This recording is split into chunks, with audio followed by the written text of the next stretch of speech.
Hello students, welcome to the class. तो हमने class 1 और क्लास 2 कर ली है ऑलरेडी और हम क्लास 3 लेके आए हैं अब। ठीक है, मैट्रिक्स की क्लास 3 करेंगे और ऑलरेडी हम matrix, type of matrix, addition, subtraction and multiplication of matrix पढ़ चुके हैं। ठीक है, तो अब हम टॉपिक पढ़ने जा रहे हैं ट्रांसपोज ऑफ द मैट्रिक्स। जिन लोगों ने क्लास नहीं की है क्लास 1 और क्लास 2, वो पहले क्लास 1 एंड क्लास 2 देख लें, एडिशन और मल्टीप्लिकेशन को अच्छे तरीके से सीख लें, उसके बाद ही इस क्लास को देखें। ठीक है, क्योंकि मल्टीप्लिकेशन का यूज पूरे मैट्रिक्स में और पूरे डिटरमिनेंट में होने वाला है। तो आपको पूरा मैट्रिक्स पढ़ने के लिए और डिटरमिनेंट पढ़ने के लिए आपको क्लास 1 और क्लास 2 देखना पड़ेगा, क्योंकि वहां पर आपको बहुत अच्छे से हमने मल्टीप्लिकेशन सिखाया है। ठीक है, चलो अब हम एक्सरसाइज 3.3 करेंगे। ठीक, एक्सरसाइज 3.3 हम करेंगे और एक्सरसाइज 3.3 में हम सबसे पहले पढ़ लेते हैं ट्रांसपोज ऑफ द मैट्रिक्स। ठीक है, ट्रांसपोज ऑफ द मैट्रिक्स। तो सबसे पहले हम क्या पढ़ेंगे? ट्रांसपोज ऑफ मैट्रिक्स पढ़ेंगे।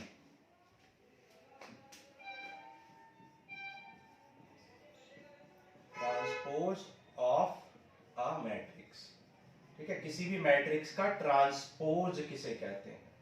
ठीक है, तो देखो ट्रांसपोज को हम a पावर t और a डैश से रिप्रेजेंट करते हैं। a t और a डैश से रिप्रेजेंट करते हैं ट्रांसपोज को। और ट्रांसपोज का मतलब क्या होता है? अगर हम किसी भी मैट्रिक्स के रोज को कॉलम में कन्वर्ट कर दें और कॉलम को रो में, रो को कॉलम बना दें और कॉलम को रो को कॉलम में चेंज कर दें और कॉलम को रो में चेंज कर दें, तो ऐसी जो हमें मैट्रिक्स ऑब्टेन होती है, ऐसा करने से जो हमें मैट्रिक्स ऑब्टेन होती है, उसे हम ट्रांसपोज ऑफ द मैट्रिक्स कहते हैं। फॉर एग्जांपल, जैसे हमने 2 3 5 -1 2 -3 1 2 3, मान लो ये मैट्रिक्स आपको गिवन है। अगर हम इस मैट्रिक्स का ट्रांसपोज निकालें तो इस मैट्रिक्स का ट्रांसपोज क्या हो जाएगा? इस मैट्रिक्स का ट्रांसपोज हो जाएगा, रो को कॉलम में कन्वर्ट कर दो, 2 3 5, ठीक है, -1 2 -3, इस रो को भी कॉलम है और इस रो को भी कॉलम है। तो this is called transpose of the matrix. ठीक है, तो किसी भी मैट्रिक्स का ट्रांसपोज उसकी रो को कॉलम में इंटरचेंज करने से या कॉलम्स को रो में इंटरचेंज करने से मिल जाता है। ठीक है, ओके। अब देखो ट्रांसपोज करने से क्या होता है, रो और कॉलम इंटरचेंज हो जाते हैं, मतलब नंबर ऑफ रो और नंबर ऑफ कॉलम इंटरचेंज हो जाते हैं। जैसे फॉर एग्जांपल, अगर ए का ऑर्डर m क्रॉस n है तो ट्रांसपोज ऑफ ए का ऑर्डर क्या हो जाएगा? n क्रॉस p m हो जाएगा। देखो जैसे एक एग्जांपल देख लेते हैं, 1 2 3 5 6 7, ठीक है, ये है। तो आप देख सकते हैं इसका ऑर्डर क्या है? 2 क्रॉस 3। जबकि जब हम इसका ट्रांसपोज करेंगे तो ये रो कॉलम में इंटरचेंज हो जाएगी, ठीक है, और ये रो भी कॉलम में इंटरचेंज हो जाएगी। अब आप देख सकते हो कितनी रोज है यहाँ पर? 3, और कितने कॉलम्स है यहाँ पर? 2। तो आप देख सकते हो कि किसी भी मैट्रिक्स का ट्रांसपोज निकाल देने से रो कॉलम में चेंज हो जाती है और कॉलम रो में, और जो रो है, नंबर ऑफ रोज है, वो नंबर ऑफ कॉलम बन जाते हैं, और number of column number of row बन जाते हैं। ठीक है, तो ये चेंज होता है। और क्या क्या चेंज होते हैं? जैसे ये एलिमेंट है A21 A12, first row and second column का एलिमेंट है, लेकिन अब ये एलिमेंट देखो क्या बन चुका है, अब ये एलिमेंट सेकंड रो और फर्स्ट कॉलम का एलिमेंट बन चुका है। तो इससे हम कह सकते हैं कि किसी भी मैट्रिक्स का ट्रांसपोज करने से Aij चेंज हो जाता है Abi में, मतलब रो को कॉलम में बदल देते हैं और कॉलम को रो में इंटरचेंज कर देते हैं। ठीक है, तो ये हो गया ट्रांसपोज। ठीक है, अब हम ट्रांसपोज की प्रॉपर्टीज देख लेते हैं। ट्रांसपोज की कुछ प्रॉपर्टीज होती है। तो देखो ट्रांसपोज की एडिशन की प्रॉपर्टीज होती है और मल्टीप्लिकेशन की। तो प्रॉपर्टी नंबर 1 क्या कहती है? प्रॉपर्टी नंबर 1 कहती है कि अगर a प्लस बी का होल ट्रांसपोज करें तो वो इक्वल होगा a और b के इंडिविजुअल ट्रांसपोज के सम के। ठीक है, the transpose of the sum of two matrix is always equal to the sum of the individual transposes of the individual matrices। ठीक है, और यही प्रॉपर्टी माइनस में भी होगी, माइनस में भी यही प्रॉपर्टी होगी। ठीक है, फिर होती है प्रॉपर्टी नंबर 2 मल्टीप्लिकेशन में प्रॉपर्टी। अगर आपको 3 मैट्रिसेस हैं और उनके प्रोडक्ट का आपको क्या करना है, ट्रांसपोज करना है, तो वो हमेशा इक्वल होता है सी के ट्रांसपोज के इंटू बी के ट्रांसपोज के इंटू ए के ट्रांसपोज के, ठीक है। ए बी सी का whole transpose C transpose B transpose A transpose के इक्वल इक्वल इक्वल होता है, ठीक है। तो हम कह सकते हैं the transpose of the multiplication of 3 matrices और 2 matrices is always equal to the transpose of the third matrix into transpose of the first matrix into transpose of the third matrix, second matrix and first matrix। मतलब order change हो जाता है, ठीक है। जो first था वो अब लास्ट बन गया है, जो सेकंड था वो सेकंड है, और जो थर्ड था वो फर्स्ट बन गया, ऑर्डर चेंज हो जाएगा, ठीक है। आ रहा है समझ में? इस तरीके से ऑर्डर चेंज हो जाता है। चलो ये हो गई प्रॉपर्टीज, ठीक है। अब इन पे बेस्ड हम कुछ क्वेश्चन कर लेते हैं, ठीक है। रो को कॉलम में चेंज कर दो, कॉलम को रो में चेंज कर दो, आपका क्या मिल जाएगा, आपको ट्रांसपोज मिल जाएगा, ठीक है। तो क्वेश्चन नंबर 1 मैंने आपके लिए छोड़ दिया, ठीक है। क्वेश्चन नंबर 1 चलो एक क्वेश्चन कर भी लेते हैं, एक क्वेश्चन कर लेते हैं, चलो जल्दी से। जैसे आपको दे रखा है 5 1/2 -1, तो इसका ऑर्डर क्या है, इसका ऑर्डर है 3 क्रॉस 1, क्योंकि 3 रो है, 1 2 3 रोज है, 1 कॉलम है। तो अगर इसका ट्रांसपोज निकालेंगे तो वो क्या हो जाएगा, 1 क्रॉस 3 हो जाएगा, मतलब एक रो हो जाएगी और 3 कॉलम हो जाएंगे, मतलब जो कॉलम है वो रो में चेंज हो जाएगा, ठीक है। ये फर्स्ट क्वेश्चन का फर्स्ट पार्ट था, ठीक है। ऐसे ही आप सेकंड और थर्ड पार्ट कर लोगे, बहुत इजी होता है, रो को कॉलम में लिख दो, ट्रांसपोज निकल जाता है, ठीक है। अब देखो सेकंड क्वेश्चन। अब सेकंड क्वेश्चन में आपसे क्या बोला है, सेकंड क्वेश्चन में आपको एक ए मैट्रिक्स दे रखी है, वो क्या है, -1 2 3 5 7 9 -2 1 1, ठीक है। और एक बी मैट्रिक्स है -4 1 -5 1 2 0 3 1 1, ठीक है। दो मैट्रिक्स आपको गिवन है, और अभी जो हमने आपको प्रॉपर्टी बताई थी कि a प्लस बी का होल ट्रांसपोज इक्वल होता है sum of individual transpose of the A and B, ये आपको प्रूव करनी है। तो बहुत इजी है, सबसे पहले आप क्या निकाल लो, a प्लस बी निकाल लो, ठीक है। शॉर्टकट में करेंगे हम जल्दी से। a प्लस बी कितना हो जाए, ऐड कर लो, -5 2 + 1 3, एडिशन आपको आता ही है, ठीक है। कॉरेस्पॉन्डिंग एलिमेंट्स को ऐड कर देंगे, 5 + 1 7 + 2 9 9 + 0 9 -2 + 3 1 1 + 1 2 1 + 1 2, a प्लस बी निकल गया। a प्लस बी का होल ट्रांसपोज निकाल दो या डैश निकाल दो, ये LHS मिल जाएगा आपको। इसका ट्रांसपोज करेंगे तो क्या होगा, रो को कॉलम में लिख देंगे, ठीक है। इस रो को हमने कॉलम में लिख दिया, इस रो को भी कॉलम में लिख दो, ठीक है। तो ये हमने LHS निकाल दिया।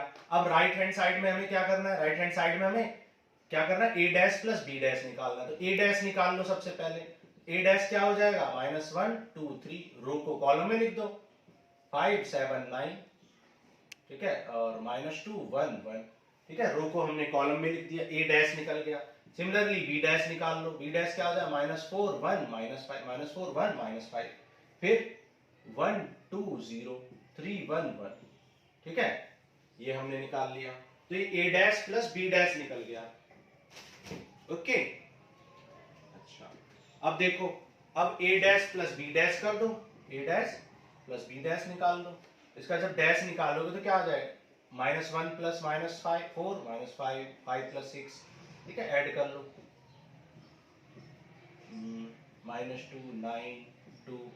तो आप देख सकते हो दोनों क्या है, इक्वल आए, LHS = RHS। तो आप कह सकते हो a प्लस बी का होल ट्रांसपोज इक्वल होता है a dash - plus b dash के। सिमिलरली सेकंड पार्ट में आपको माइनस करना है, तो उस केस में आप यहाँ पे a - b निकालोगे, फिर उसका ट्रांसपोज, फिर a का ट्रांसपोज और b के ट्रांसपोज में से a के ट्रांसपोज में से b का ट्रांसपोज सब्ट्रैक्ट कर, तो LHS और RHS इक्वल आ जाएंगे, ठीक है। तो सेकंड पार्ट में कोई परेशानी नहीं होगी, वहां पे सब्ट्रैक्शन करना है, यहाँ पे एडिशन करना होगा।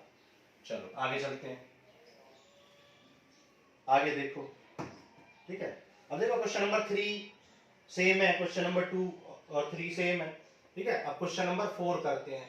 अच्छा एक प्रॉपर्टी और होती है ट्रांसपोज की, वो क्या होती है कि अगर किसी मैट्रिक्स का ट्रांसपोज कर दें और भी फिर इसका डबल एक बार और ट्रांसपोज कर दें, तो आपको ओरिजिनल मैट्रिक्स मिल जाती है, ठीक है। मतलब अगर कोई मैट्रिक्स A है उसका ट्रांसपोज कर दें और फिर अगेन ट्रांसपोज कर दें, तो हमें ओरिजिनल मैट्रिक्स मिल जाती है। ठीक है, इसमें कोई नई बात नहीं है। जब आप किसी मैट्रिक्स के ट्रांसपोज करते हैं तो रो कॉलम में चेंज हो जाता है, और अगेन ट्रांसपोज करोगे तो फिर वो कॉलम फिर से रो में चेंज हो जाएगा। इसका मतलब क्या, ओरिजिनल मैट्रिक्स मिल जाएगा आपको। ठीक है, चलो तो ये प्रॉपर्टी भी आपको याद रखनी है। अब क्वेश्चन नंबर 4 में आपको a डैश गिवन है। क्वेश्चन नंबर 4 में आपको a डैश की वैल्यू गिवन है। a डैश की वैल्यू क्या गिवन है, -2 3 1 2। तो आप क्या करोगे, इस डैश का फिर से डैश निकाल दोगे तो आपको क्या मिल जाएगा, ओरिजिनल मैट्रिक्स मिल जाएगी। ठीक है, ट्रांसपोज का फिर से हमने ट्रांसपोज ले लिया और उससे क्या हुआ, ओरिजिनल मैट्रिक्स मिल गई, मतलब ए मैट्रिक्स मिल गई हमें। ठीक है, अब हमें फाइंड क्या करना है, a प्लस 2b का होल डैश फाइंड करना है। a प्लस 2b का होल डैश फाइंड करना है। ठीक है, तो आप क्या करोगे, देखो b आपको पता ही है, b आपको -1 0 1 2 ये पता है। ठीक है, तो a प्लस 2b कर दो। ठीक है, a प्लस 2b कर लो और उसका होल ट्रांसपोज कर लो। तो पहले a प्लस 2b निकाल लेंगे। ठीक है, a प्लस 2b निकाल लो, a प्लस 2b तो ये आ जाएगा -2 1 3 2, और b 2b तो 2 से मल्टीप्लाई करेंगे तो सारे एलिमेंट को 2 से मल्टीप्लाई कर दो, तो ये क्या आ जाएगा, ये आ जाएगा आपका -4 1 5 एंड 6। ठीक है, a प्लस 2b आ गया। ठीक है, अब इसका डैश निकाल दो, a प्लस 2b का, a प्लस 2b का डैश निकाल लो, ट्रांसपोज निकाल लो, तो आपको क्या मिल जाएगा, a प्लस b का होल ट्रांसपोज मिल जाएगा। ठीक है, बहुत इजी क्वेश्चन है ये। ठीक है, रो को कॉलम में चेंज कर दिया, रो को कॉलम में चेंज कर दिया, तो आपको क्या मिल गया, a प्लस 2b का होल ट्रांसपोज मिल गया। ठीक है, चलो आगे चलते हैं। क्वेश्चन नंबर 4 था ये। क्वेश्चन नंबर 5 करेंगे। देखो क्वेश्चन नंबर 5 में आपको एक मैट्रिक्स A गिवन है और एक मैट्रिक्स B गिवन है। मैट्रिक्स A आपको गिवन है, ठीक है, और मैट्रिक्स B आपको गिवन है। मैट्रिक्स A क्या गिवन है आपको, मैट्रिक्स A गिवन है -1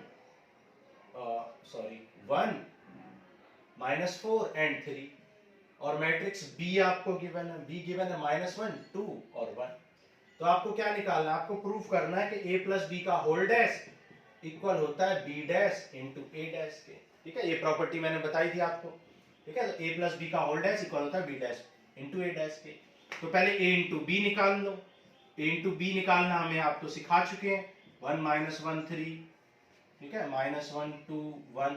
तो कैसे करेंगे, फर्स्ट रो को फर्स्ट कॉलम में। अच्छा, अगर आपको बिल्कुल कंफर्म होना है, कुछ बच्चे गलती कर देते हैं, तो आप हमेशा अगर ऑर्डर लिख के चलोगे तो कभी गलती नहीं होगी। 1 2 3 क्रॉस 1, इसका ऑर्डर क्या है, 1 रो है 3 कॉलम्स है, तो मल्टीप्लाई होगा, और मल्टीप्लाई होने के बाद ऑर्डर क्या आएगा, 3 क्रॉस 3। तो पहले से ही आप 3 क्रॉस 3 ऑर्डर मान लो कि आएगा। ठीक है, अगर आप नहीं ला रहे हो तो इसका मतलब आप गलत कर रहे हो। तो 1 इंटू -1 -1, 1 इंटू 2 2, 1 इंटू 1 1, -4 इंटू 1 4, -8 -4, 3 से इंटू कर दो, -3 3 2 जा 6, 3 1 जा 3। a इंटू बी निकल गया आपका। अब हमें a प्लस बी का होल ट्रांसपोज निकालना है, होल डैश निकालना है। a प्लस बी का होल डैश निकाल लो। a प्लस बी का होल डैश क्या हो जाए, रो को कॉलम में चेंज कर दो।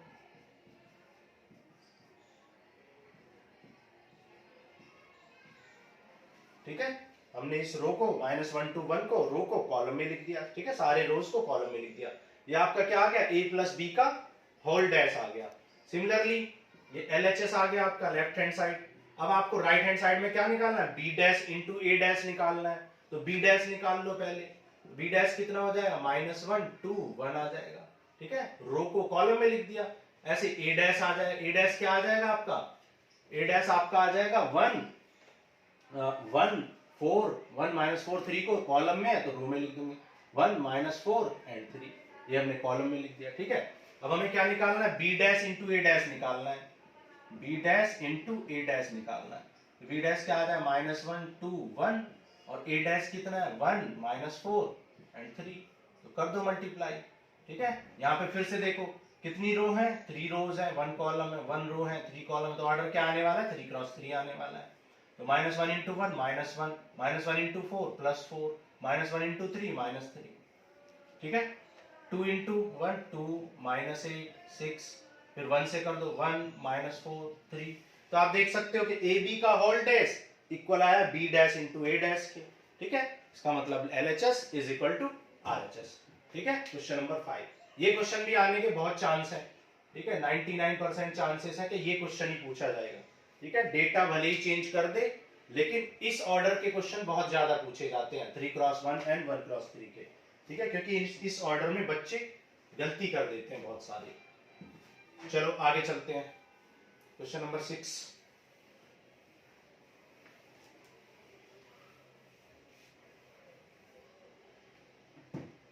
ठीक है, क्वेश्चन नंबर 6 में आपको एक मैट्रिक्स ए गिवन है, जिसकी वैल्यू आपको गिवन है कॉस अल्फा साइन अल्फा, ठीक है, minus sine alpha cos alpha, और आपको वेरीफाई करना है A dash into A equal to I. ये आपको लेके आना है A dash into A equal to I. तो सबसे पहले आप क्या निकाल लोगे, ए डैश निकाल लोगे। ए डैश क्या आ जाए, इस रो को कॉलम में लिख दो, cos alpha sine alpha minus sine alpha cos alpha, ठीक है। रो को हमने कॉलम में लिख दिया, रो को कॉलम में लिख दिया, तो ए डैश आ गया।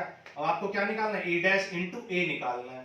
तो ए डैश कितना है, cos alpha minus sine alpha sine alpha cos alpha, A dash है। और इंटू किसके साथ करना है, ए के साथ इंटू करना है, तो cos alpha sine alpha minus sine alpha cos alpha, ठीक है। तो क्या करेंगे, फर्स्ट रो को फर्स्ट कॉलम से मल्टीप्लाई, यानी फर्स्ट एलिमेंट को फर्स्ट एलिमेंट से, सेकंड एलिमेंट को सेकंड एलिमेंट से, ठीक है। तो क्या आ जाए, cos alpha into cos alpha cos square alpha minus into minus plus sine square alpha, ठीक है। फर्स्ट रो का फर्स्ट कॉलम में हो गया, ठीक है। ऑर्डर क्या आएगा, देखो 2x2 है, 2x2 है, तो ऑर्डर भी क्या आएगा, 2x2 ही आएगा, ठीक है।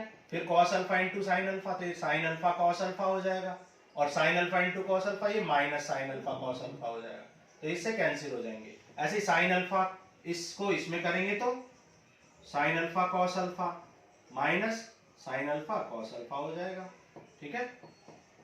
अब sign alpha into sine alpha sine square alpha, cos alpha into cos alpha cos square alpha, ये इससे कैंसिल हो गया। अब ये आइडेंटिटी होती है, ये 1 हो जाएगा, तो 1 ये 0 ये 0 ये 1, ठीक है। तो आप देख सकते हो ऑर्डर क्या आया, 2x2 आया, 2 रो है और 2 कॉलम है, ठीक है। तो ये क्वेश्चन नंबर 6 का फर्स्ट पार्ट था,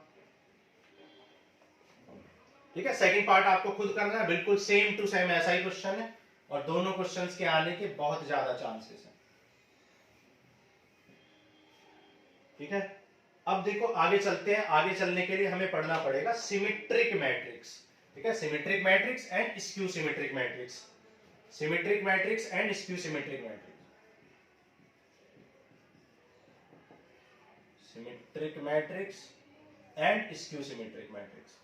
तो सिमेट्रिक मैट्रिक्स किसे कहते हैं, अगर किसी मैट्रिक्स का ट्रांसपोज करने से वो मैट्रिक्स अनचेंज रहे, मतलब उस मैट्रिक्स का ट्रांसपोज अपने ही इक्वल हो, मैट्रिक्स का ट्रांसपोज मैट्रिक्स के इक्वल आ जाए, तो उसको हम क्या बोलते हैं, सिमेट्रिक मैट्रिक्स कहते हैं।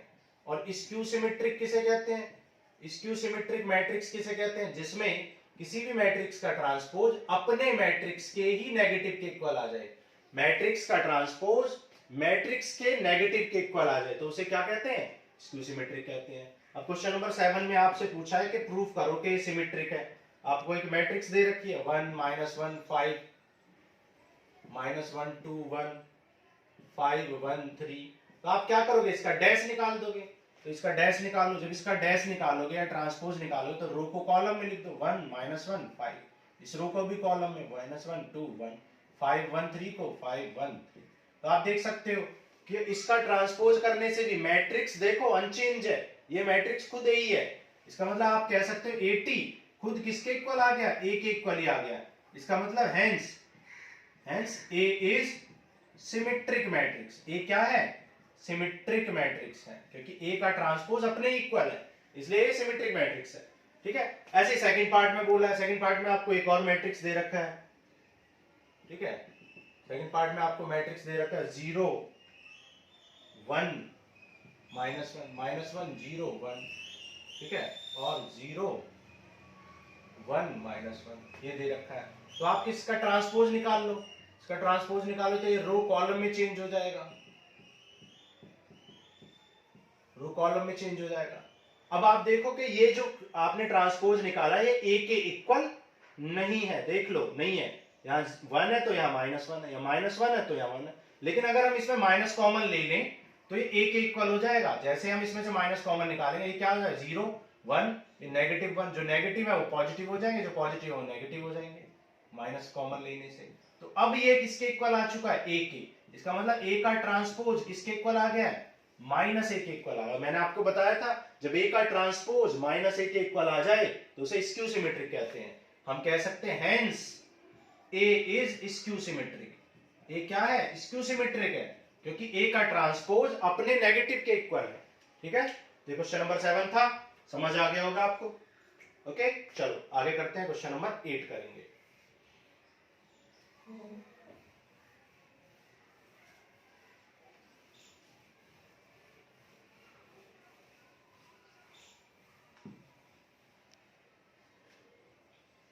देखो क्वेश्चन नंबर 8 में आपसे बोला है प्रूफ करना है कि a प्लस ए डैश एक सिमेट्रिक मैट्रिक्स है। a की वैल्यू आपको दे रखी है क्वेश्चन नंबर 8 में, a आपको दे रखा है 1 5 6 7। आपसे कह रहा है कि a प्लस ए डैश एक सिमेट्रिक मैट्रिक्स होगा, a प्लस ए डैश एक सिमेट्रिक होगा, ऐसा कह रहा है। तो सबसे पहले आप a डैश निकाल लो, a डैश क्या हो जाएगा 1 5 6 7। तो a प्लस ए डैश निकाल लो, a कितना है 1 5 6 7 और ये कितना है 1 6 5 7। ऐड करो इनको, जैसे आप इनको ऐड करोगे तो आप देखोगे क्या आ गया 2 11 11 एंड 14। अब ये a प्लस ए डैश आ गया है। अब अगर इस a प्लस ए डैश का आप ट्रांसपोज निकाल दो तो आप देखोगे ट्रांसपोज निकालने से कुछ नहीं होगा, 2 11 2 11 ये रो कॉलम में आ गई और ये रो कॉलम, ट्रांसपोज निकालने से कोई चेंज नहीं होगा। इसका मतलब आप कह सकते हो कि a प्लस ए डैश का होल ट्रांसपोज खुद a प्लस ए डैश के इक्वल आ गया। मतलब ट्रांसपोज लेने से भी वो खुद के इक्वल ही है। इसका मतलब क्या है, इसका मतलब है a plus A dash is symmetric matrix. a plus A dash is symmetric matrix. इसका मतलब है कि a प्लस ए डैश क्या है, एक सिमेट्रिक मैट्रिक्स है। ठीक है, तो आपको ये याद रखना है। और ये एक प्रॉपर्टी भी है कि जब भी कोई भी मैट्रिक्स हो उसके लिए a प्लस ए डैश हमेशा क्या होता है, सिमेट्रिक मैट्रिक्स होता है। a प्लस ए डैश हमेशा क्या होता है, सिमेट्रिक मैट्रिक्स होता है किसी भी मैट्रिक्स के लिए। ठीक है, अब कह रहा है कि प्रूफ करो कि a minus A dash skew symmetric है। सेकंड पार्ट में बोला है कि प्रूफ करो a minus A dash skew symmetric है। तो अब की बार a माइनस ए डैश निकाल लो। ठीक है, a कितना है देखो, a है 1 5 6 7 और a डैश कितना है 1 6 5 7। a माइनस ए डैश निकालो, a माइनस ए डैश निकाल लिया, कितना आ जाए 1 माइनस 1 0 माइनस 1 1 0। तो ये आ गया आपका a माइनस ए डैश। अब इस a माइनस ए डैश का ट्रांसपोज निकाल लो, तो ये क्या होगा 0 1 क्या हो जाएगा 0 माइनस 1 1 0 क्या आ जाएगा 1 0 1, है ना। अब आप देख सकते हो कि 0 1, आप देख सकते हो कि जो a माइनस ए डैश की वैल्यू थी वो a माइनस ए डैश के ट्रांसपोज की वैल्यू नहीं है, इक्वल नहीं है।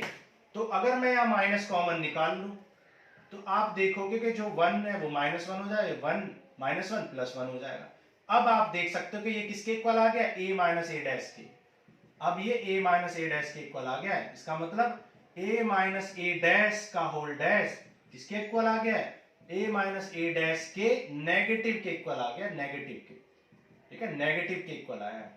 इसका मतलब आप कह सकते हो a minus A dash is skew symmetric matrix.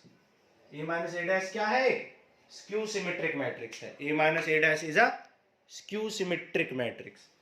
ठीक है, चलो आगे चलते हैं। आगे देखो क्वेश्चन नंबर 9 करते हैं। देखो क्वेश्चन नंबर 9 आपको खुद करना है। क्वेश्चन नंबर 9 में जैसे यहाँ पे a प्लस ए डैश के प्रूफ करना था, वहां पे half of a plus A dash निकालना है। तो जैसे a प्लस ए डैश निकाला, जो आएगा उसको 1/2 से डिवाइड कर देंगे, क्वेश्चन नंबर 9 हो जाएगा। ठीक है, चलो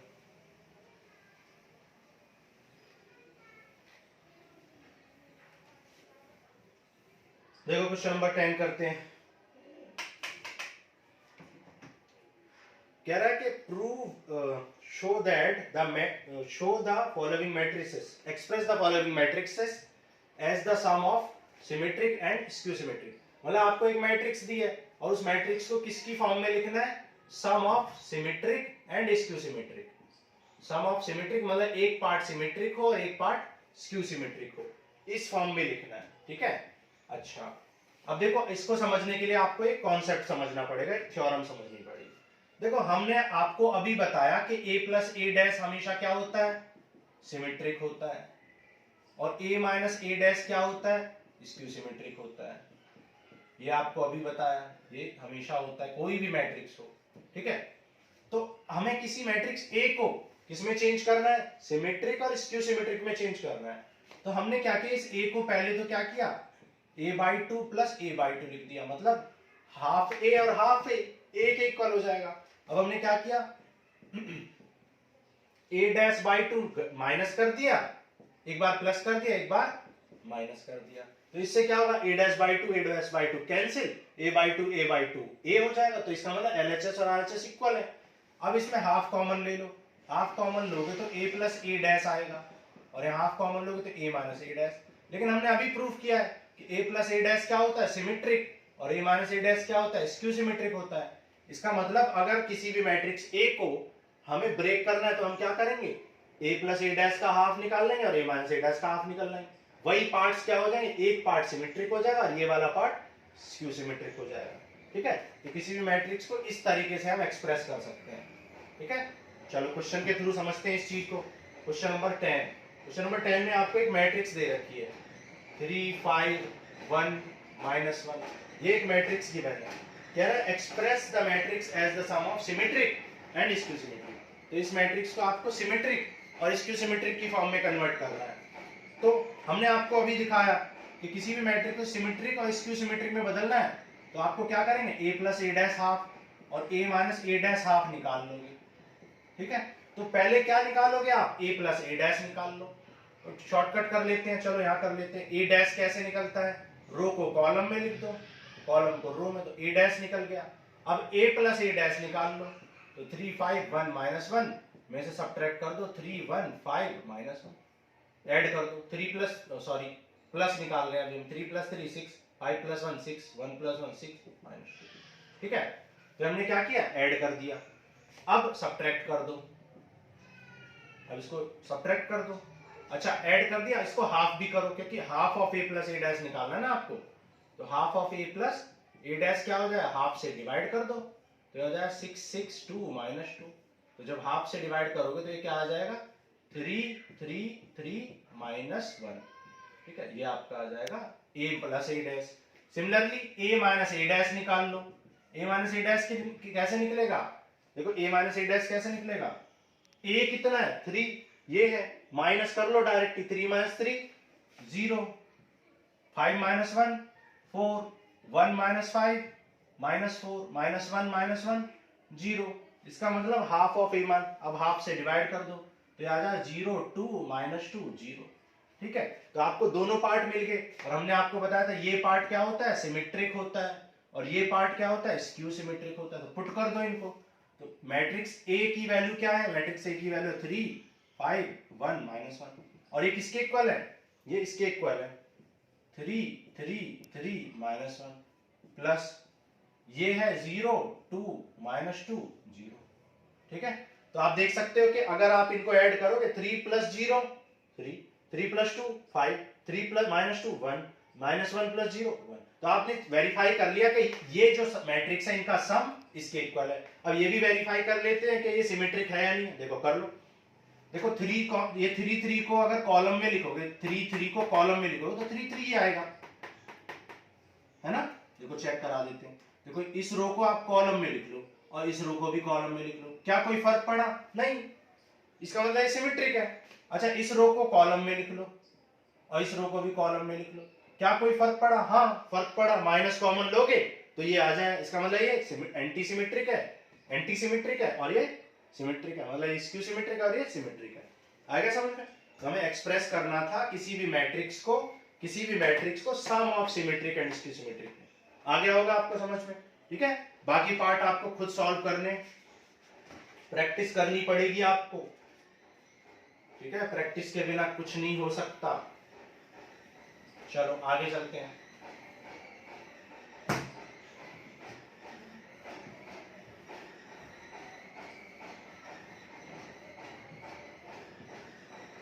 अब देखो क्वेश्चन नंबर 11 करते हैं। कह रहा है क्वेश्चन नंबर 11 में चेक करो कि ए बी माइनस बी ए क्या है, सिमेट्रिक है, स्क्यू सिमेट्रिक है, जीरो है, आइडेंटिटी है, क्या है।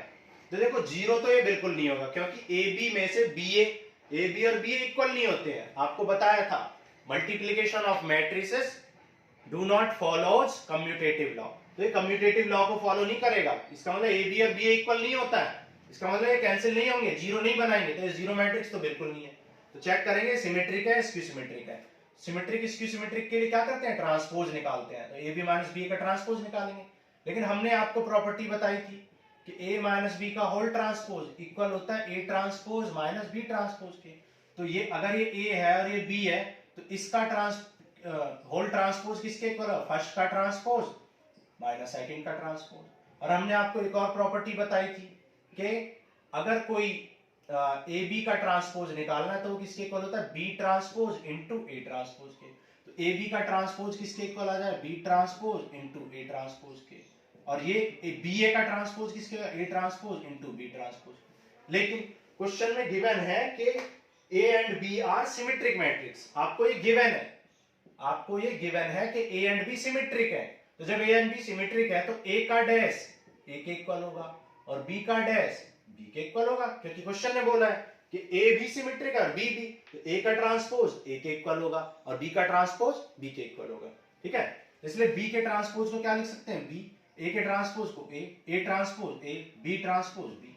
क्या ये ए बी माइनस बी आ गया, नहीं, A B minus B A नहीं आया, B A minus A B आ गया।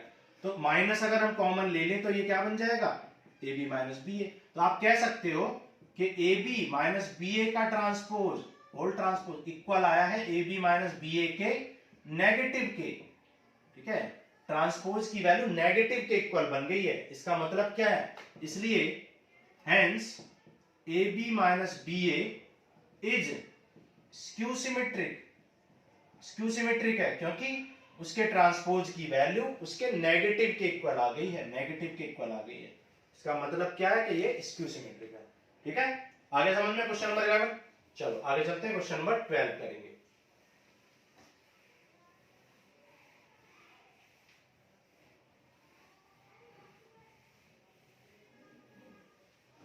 चलो क्वेश्चन नंबर 12 करते हैं। क्वेश्चन नंबर 12 में आपको ए एक मैट्रिक्स गिवन है जिसकी वैल्यू क्या दे रखी है, cos alpha minus sine alpha, sine alpha, cos alpha, and आपको गिवन है ए प्लस ए डैश किसके इक्वल है, आई के इक्वल है। और आपसे अल्फा की वैल्यू पूछ रहा है, कह रहा है कि फाइंड अल्फा। ठीक है, तो आप जानते हो ए डैश क्या होता है, ए डैश तो रो को कॉलम में बदलने से बनता है, cos alpha minus sine alpha, और ये हो जाएगा साइन अल्फा कॉस अल्फा। अब आपसे क्या गिवन है, आपको a प्लस ए डैश की वैल्यू किसके इक्वल गिवन है, i के। तो a प्लस ए डैश निकाल लो। a प्लस ए डैश निकाले तो cos alpha plus cos alpha 2 cos alpha. ठीक है, sin alpha cancel, sin alpha and sin alpha cancel, और sin cos alpha 2 cos alpha. Add कर दिया हमने भाई, a प्लस ए डैश को ऐड कर दिया, a प्लस ए डैश, और इक्वल टू क्या गिवन है, इक्वल टू i गिवन है। और i आप जानते हैं आइडेंटिटी मैट्रिक्स होती है। ठीक है, तो 2 cos अल्फा किसके इक्वल आ जाएगा, 1 के। यहां से भी 2 cos अल्फा 1 के इक्वल आ जाएगा। 2 cos अल्फा 1 आ गया, तो cos अल्फा कितना आ गया 1/2, तो अल्फा कितना आ जाएगा पाई/3 यानी कि 60 डिग्री। ठीक है, आप जानते हो कि 60 डिग्री की वैल्यू 1/2 होती है। तो अल्फा इक्वल टू आ गया पाई/3 which is option number B. ठीक है, ऑप्शन नंबर बी आपका करेक्ट है। और क्वेश्चन नंबर 11 में क्या कौन सा करेक्ट था, ए था। ठीक है, क्वेश्चन 11 में ए करेक्ट था, वहां पर स्क्यू सिमेट्रिक आया था। ठीक है, चलो तो ये आपकी एक्सरसाइज 3.3 खत्म हो गई है। ठीक है, एक्सरसाइज 3.4 आप जानते हो। ठीक है, रिड्यूस कर दिया सिलेबस से, डिलीट कर दिया।